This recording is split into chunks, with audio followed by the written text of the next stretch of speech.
탈북민 단체에서는 대북전단 또 날리겠다고 공언하고 있습니다. 그럼 독재자 김정은이하고 김여정이가 뭐라고 했다고 그러는 건가? 그럼 이 나라 정부는 무슨 주권국가가 아니고 무슨 북한이 무슨 정길전 선부예요, 이게? 예, 당연히 있죠. 아무래도 당연히 있고요. 군인들이 마을 주민에 거의 가만 수가 없는데 군인들이 움직이지 않아주면 매출에 아무래도 상당한 타격이 있죠. 경제적인 타격도 지금 많이 오고 있고 또 연초부터 연평도에 많은 관광객들이 오시려고 예정이 돼 있었지만 코로나로 인해 가지고 방문객이 없잖아요. 그러니까 이중으로 겪는 거죠. 우리 주민들은 남북 긴장 및 충돌을 야기하는 행위를 자시할 수 없기에 이 자리에 모여 대북전단 살포 중단의 성명서를 발표하게 되었습니다. 적경지역 주민의 생명과 재산을 위협하는 탈북자 단체 대북전단 살포 행위를 즉각 중단하라! 법적으로다가 제재해서 막아야 된다고 생각하고요. 북한의 그 지배층을 욕설하고 심하게 자극하는 행위는 그거는 안 된다고 생각합니다. 네, 애초에 내일 북한에 쌀 500kg을 페트병에 넣어서 보내겠다 이렇게 공언했던 탈북 단체가 이 계획은 좀 취소를 했다고 하고요. 그렇지만 반면에 6월 25일 6.25 70주년을 맞아서 대북전단 살포는 그대로 진행하겠다라고 하는 대북 탈북자 단체도 있습니다. 관련해서 굉장히 우리 사회의 갈등도 커지고 있는데요. 김 교수님, 네. 이렇게 이 단체들 간에 조금 이렇게 최근에 올수록 뉘앙스가 좀 달라지는 것 같아요. 일단 전체적인 좀 탈북 단체들 같은 경우 압박을 받긴 하는 것 같아요. 최근 상황 때문에. 그래서 이제 쌀 보내는 것 같은 경우 중단을 했다고 얘기하는데 6월 25일이 이제 한국전쟁이라고 하는 중요한 날이기 때문에 그날을 기해서 자기들이 전단을 보내겠다고 말씀하시는 건데 저는 쌀을 보내지 않겠다고 결정한 배경들에 대해서 존중한다면 대북전단도 보내시지 않는 게 맞다는 생각이 들어요. 두 가지가 다른 의미가 있는 게 아니라는 생각이 분명히 들고 또 특히 대북전단 같은 경우는 진짜 눈에 직접적으로 보이는 문제이기 때문에 접경 지역 주민들이 상당히 좀 위협을 많이 느끼는 상황이 있지 않습니까? 그래서 대북 전단 살포 문제가 남남 갈등 문제나 또는 접경 지역에 있는 주민들과 탈북단체 간의 이렇게 긴장, 갈등으로 전환되는 상황들이 벌어지고 있기 때문에 본인들이 요구하고 있는 효과를 내기 참 어려운 상황에 처해 있다는 생각이 들고요. 또 하나는 전단 살포가 진짜 그야말로 엄청난 영향이 있을 것인가도 다시 한번 좀 고민할 필요가 있으실 것 같아요. 왜냐하면 북한이 많이 변했기 때문에 상당히 광범위한 시장 네트워크가 있습니다. 그 시장 네트워크에는 사람, 상품, 정보 이런 거 다양히 돌아다니는 상황들이 분명히 있거든요. 그래서 저는 북한을 변화시키는 방법도 좀 전단이라는 방식을 떠나서 첨단적인 방식을 통해서 정보 자산이나 아니면 상품 이런 내용들을 좀 집어넣는 방식들로 전환하는 게 맞다는 생각이 들어서 전 이번 일을 좀 기화로 해서 남북 정상이 합의한 사항도 분명히 있기 때문에 남북 합의상 우리 남쪽의 대통령이 합의한 내용에 대해서 좀 존중하면서 좀 북한을 변화시킬 수 있는 방법들을 새롭게 찾는 좀 지혜로운 하여튼 중재안들을 좀 만들었으면 좋겠다는 생각이 들고요. 하지만 또 그렇다고 해서 우리 남쪽 정부에서 가장 중요한 표현의 자유 같은 경우도 분명히 존중해야 되기 때문에 좀 우리 정부도 좀 탈북단체랑 계속 만나면서 이 문제에 대해서 서로 좀 상호 이해할 수 있는 폭들을 좀 넓혀갔으면 좋겠습니다. 박상학 자유북한연합 대표는 6월 25일에 대북전단 살포를 강행하겠다는 입장을 거듭 밝히고 있는데요. 박상학 연합 대표 회장의 얘기를 직접 한번 들어보겠습니다.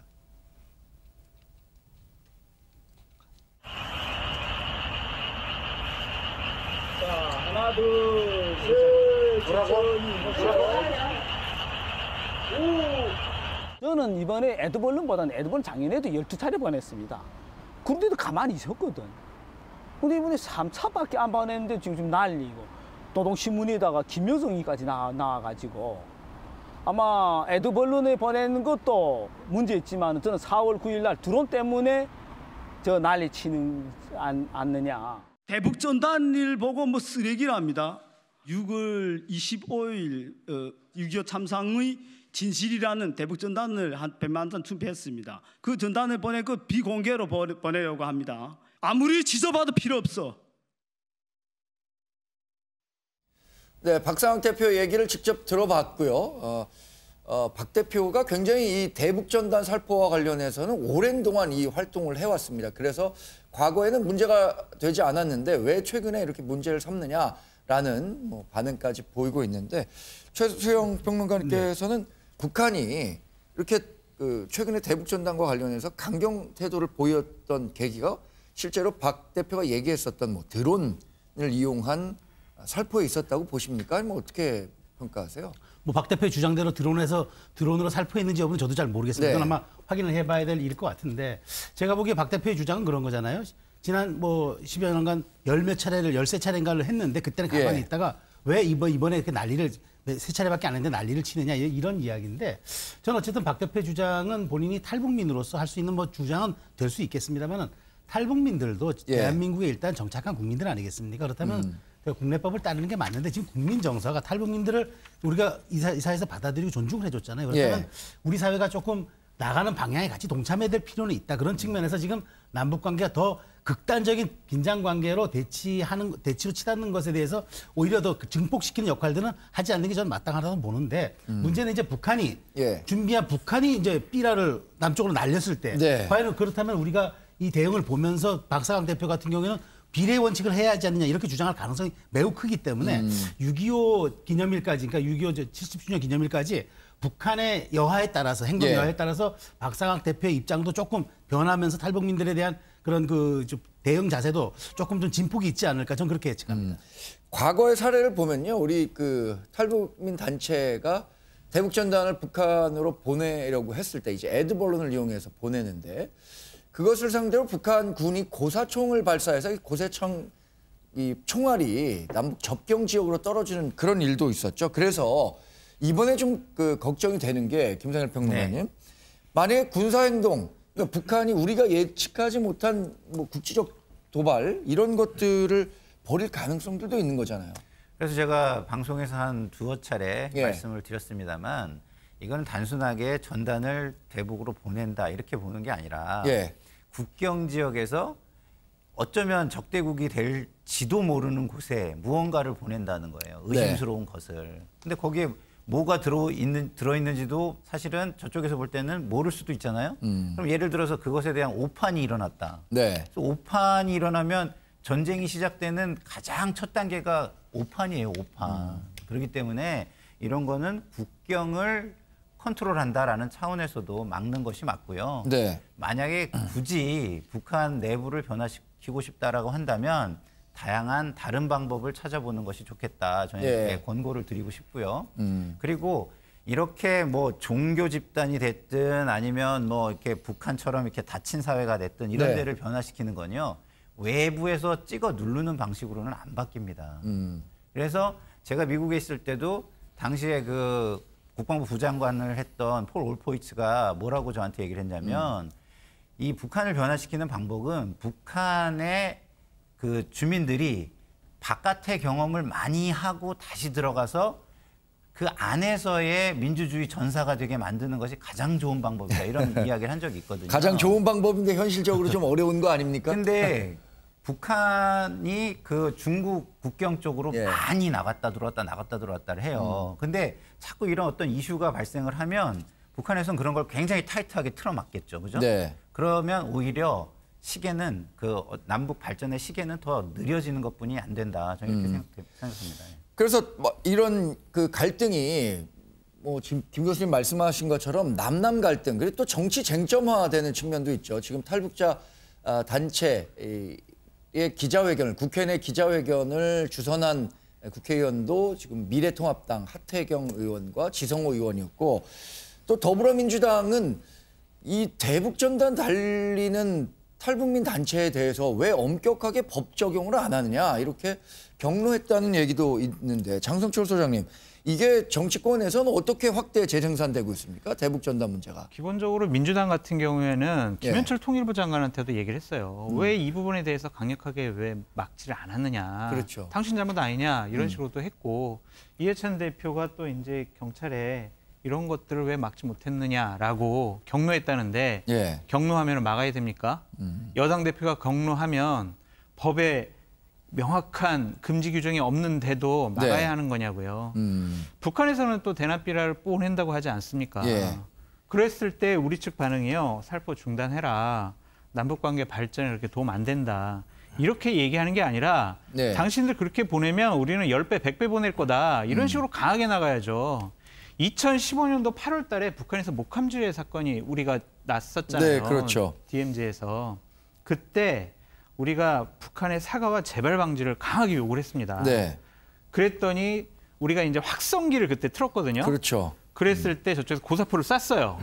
그랬을 때 우리가 155mm 포탄을 사용해서 대응했습니다. 예. 그러면서 북한에 당신들 사과해라. 재발 방지해라. 그렇게 강력히 요구하고 나서야 북한에서 대화에 응했습니다. 예. 만약에 우리 그때 가만히 있었어 봐요. 우리 얼마 전에 GP에다가 저쪽에서 총을 쐈을 때 네. 가만히 있었잖아요. 북한에서 무슨 사과했습니까? 그러니까 당시에 이런 이제 부분은요. 그 대응 사격은 시차를 두고 좀 이루어지긴 했죠. 했는데 북한의 사과 요구라든지 재발 방지라든지 이런 것들은 안 했지 않습니까? 네. 반응을 보이지 않았습니다. 그러니까 북한이 더 강하게 나오는 거죠. 그러니까 이런 부분들만큼은 우리 쪽에서의 남남 갈등을 우려해서 북한을 자극시키지 않겠다. 예. 긴장 완화에 도움이 되지 않겠다. 이런 차원으로 접근하는 것이 아니라 너무 밀어붙이지 않았으면 좋겠어요. 그리고 이 탈북민들 단체들도 네. 지금 남북한이 상당히 좀 긴장 관계로 가니까 예. 이런 부분들은 좀 정부의 얘기를 좀 듣고 좀 우리 긴장 관계가 좀 완화될 때까지 좀 뒤로 미루겠다. 네. 이런 식의 좀 접근 방법이 좋지 않을까. 서로 좀 양보를 했으면 좋겠다. 네. 너무 밀어붙이기 식으로 하지 말아라. 전 그렇게 말씀드리고 싶습니다. 관련해서 문제를 제기하는 분의 측에서는 왜 그 대북전단 날리는 걸 법적으로 못 막느냐 이렇게 얘기하는 사람들이 있고요. 반대로 그것을 법적으로 명확하게 막을 근거가 없다 이렇게 얘기하는 분들도 있는 것 같아요. 그래서 이재명 경기도지사 같은 경우에는 행정명령을 통해서 날리지 못하게 하겠다라고 했는데 김윤우 변호사께서는 이거 내용 어떻게 보십니까? 이거를 명확하게 공권력을 동원해서 경찰력이 날리지 못하도록 할 수 있는 근거가 있습니까? 이거? 뭐 일단 가스를 이용해서 날리는 과정에서 네. 가스 취급이라던가 또 드론 같은 경우는 항공법상 문제가 되지 않습니까? 예. 또 그리고 쌀 보내는 문제도 그 공유 수면에 폐기물을 못 버리게 돼 있는 법이라던가 네. 관련 규정을 다 좀 세밀히 들어가면 있는 거고요. 그게 이게 직접적으로 대북전단 날리는 것을 규제하는 것은 아니지만 그것을 광범위하게 적용하면 이 부분에 저촉될 수 있다 이렇게 얘기하는 거죠? 네네네. 지금 광범위하게라기보다는 그걸 예. 폐기물로 해석하고 또 위험물로 해석을 하면 가능하다는 건데요. 사실 이게 문제가 되는 이유는 이 긴장 고조의 비즈니스라고도 막 지금 비판들이 나오고 있는데 네. 이 비즈니스의 수혜자, 수익자가 따로 있고 피해자가 따로 있기 때문에 문제가 되는 거 아니겠습니까? 예. 사실 대북전단을 보내는 단체는 딱 세 군데입니다. 자유운동연합 박상학, 예. 큰샘 박정호, 그다음에 이민복이라는 딱 세 분뿐인데 이분들이 항상 이렇게 예고를 하고 예. 보도자료를 뿌려서 기자들이 보는 데서 경찰 제지를 받아가면서 보내지 않습니까? 네. 그러면서 탄압받는다는 주장을 또 하거든요. 그러다 보면 더 많은 의뢰와 후원이 들어온다는 겁니다. 그래서 네. 보통 풍선 하나 보내는데 비용이 12만 원에서 22만 원 선이라고 하는데 그 개신교 종교단체나 북한 관련 단체가 그 대북 전단을 의뢰하는 거는 한 풍선당 150만 원 정도라고 합니다. 그러니까 사실 이분들은 지금 비즈니스화된 건지 정말 표현의 자유인지 의심이 많이 드는 게 예. 북한에서도 지금 대한민국 드라마를 CD를 입수해서 다 보는 마당이거든요. 예. 사실은 그런 문화 상품들이 더 효과가 있지 이런 삐라가 더 효과가 있을 것 같지도 않고요. 예. 쌀 같은 경우도 해안철책이 다 있고 배가 나가고 들어올 때 반입을 지금 불법적인 걸 하는지 다 검사를 하는 마당에 네. 쌀 같은 것도 거기 주워올 리가 없거든요. 그래서 과연 실효성이 있는 걸 가지고 그 적경 지역에 있는 김포, 파주, 연천 등에 있는 적경 지역 주민들의 생명과 재산이 위협받고 있는 것인지 아니면 무익하게 위협받고 있는 것인지 이런 네. 부분에 대해서 고민할 때가 아닌가 그런 생각을 해보게 됩니다. 아니 근데 예. 김민우 변호사님의 저런 말씀에 대해서 반박하지 않을 수가 없습니다. 어떻게 저 탈북민들의 저런 행동들에 대해서 비즈니스에 접근한다라는 그런 말씀을 쓰십니까? 이 내용과 관련해서는요. 아마 이것 때문에 이런 얘기가 나오지 않았는가. 이재명 경기도지사가 페이스북에 어떤 내용을 걸었냐면 돈벌이를 위해서 국가안보와 경기도민의 안전을 위협하는 대북전단을 불법 살포하는데 이용된 건축물이 무허가로 드러났다. 뭐 이런 식으로 그러니까 이재명 경기지사가 지금 아마 김윤우 변호사가 문제 제기한 것과 비슷한 얘기를 한 것 같다는 생각이 들고 그러니까 여기 이 진보 진영이나 이제 이재명 지사 측에서는 이게 정말 김 변호사가 얘기하는 것처럼 비즈니스로 전환되는 거 아니냐 이렇게 얘기하는 것 같아요. 아니 당연히 돈이 필요하잖아요. 당연히 후원을 받아서 저런 걸 제작해서 북한에 날려보내서 네. 북한 주민들이 지금 김정은의 실상과 남한의 실상을 알 수 있다면 예. 조그만 틈이라도 생겨서 알 수 있다면 계속 보내야죠. 그런데 그것이 돈이 들어가는 것에 대해서 후원금 받았다고 비즈니스라고 말씀하시는 게 이 탈북민들은 너무 모욕하는 것이 아니라는 생각이 그러니까 들고요. 이것도 저희가 생각에 윤리향 그 의원이죠. 민주당 의원. 정의기억연대와 갈등을 빚는 게 후원금을 어떻게 잘 사용했느냐 말았느냐 이거 같은데 이 돈벌이 그러니까 어떤 특정의 사업을 하는 데 있어서 돈 반드시 필요하죠. 네. 근데 그것을 얼마나 투명하게 활용하느냐 사용하느냐 이 부분에 대한 문제와 이 후원을 받는 것과는 별개의 문제인데 상대 진영이 하는 것에 대해서는 반드시 돈벌이다 이렇게 지적하는 것은 좀 문제가 있다고 봅니다. 제가 볼 때는 양쪽 다 문제가 있는 거예요. 돈벌이라고 하는 것도 좀 과도한 거고 좀 김윤우 변호사님이 지적하신 것처럼 저것이 그 진정성 있게 그러면 북한 주민을 위한 것이고 남북 관계 발전을 위한 것이냐 하는 측면에서도 보면 너무 그런 것이 입증이 안 되는 것들을 과도하게 쇼잉하는 그런 부분도 저는 잘못된 것이라고 보고요. 그렇기 때문에 저는 말씀을 드리고 싶은 게 정부마다 그 정책 기조라는 게 있습니다. 정책 기조. 좀 아까 우리 장성철 소장님께서 뭐 목함지뢰 때 뭐 여기서 강하게 대응을 했으니까 대화에 나왔다 그러는데 그때는 적대적 기조였어요. 그러니까 그런 방식으로 가니까 저쪽에서 적대적 기조 하에서 그렇게 나온 것인 거고요. 지금은 상호 발전적인 방향으로 가자라는 기조를 갖고 있기 때문에 우리가 강하게 한다고 해가지고서 저쪽에서 대화로 나올 것이냐? 그렇지 않죠. 더 강공으로 나오죠, 저쪽에서는. 그러니까 상황 자체가 바뀌어 있는데 똑같은 그 기준을 들이대는 거는 좀 맞지 않다고 보고요. 양쪽 다 저는 이게 국가의 정책을 중심으로 조금 더 효율적이고 함께 할 수 있는 대화를 통해서 이런 걸 좀 모색했으면 좋겠지. 서로 공격하고 이래가지고 남남 갈등, 뭐 남북 갈등, 뭐 이런 얘기 많이 나오는데 그런 거를 더 증폭시키지 않았으면 좋겠습니다. 제가 한 말씀 드릴게요. 김상일 평론가님께서 아주 좋은 말씀 많이 해주셨는데 이런 면도 좀 생각을 해보셨으면 좋겠습니다. 그러니까 김여정과 북한 쪽에서 대통령과 우리 정부를 향해서 상당히 모욕적이고 비판적인 얘기를 많이 했잖아요. 근데 4일 전에 청와대에 소통수석이 강하게 경고를 했어요. 그 다음에는 김여정이나 북한의 공식적인 매체에서는 우리 한국에 대해서 그렇게 비판하는 목소리가 없습니다. 대외 매체를 통해서 비판을 하고 있지. 그때도 만약 우리가 청와대에서 좀 강한 반응을 보이지 않았다면 계속해서 그런 일이 벌어졌을 것 같아요. 그렇기 때문에 이런 강할 때는 좀 강하게 대응하는 것도 중요하다라는 말씀을 드립니다. 그 민주당의 박용진 의원이 라디오 방송에 출연해서 이런 전단 몇 장으로 체제가 흔들릴 정도로 어려운 상태의 국가라면 그게 국가냐? 뭐 이렇게 비판적인 메시지를 내기도 했었는데 글쎄 이런 그 대북 확성기 방송 지금은 금지돼 있죠. 대북 전단 문제 이런 것에 대해서 북한이 정말 그렇게 아주 민감하게 반응하는 걸까요?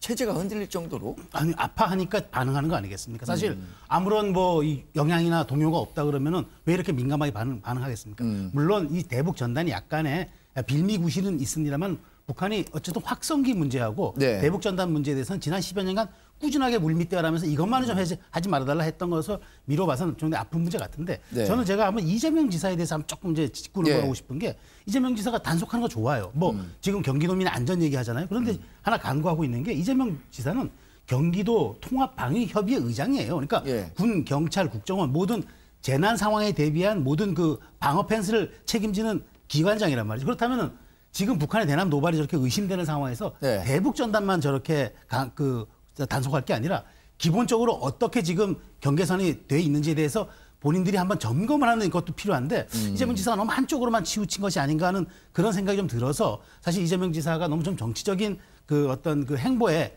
조금 더 좀 비중을 실은 건 아닌가 싶어서 제가 좀 우려해서 생각을 좀 전합니다. 자, 다음 이슈도 이 대북 전단과 관련한 연장선상에 있습니다. 북한이 이번엔 대남 전단을 뿌리겠다고 했습니다.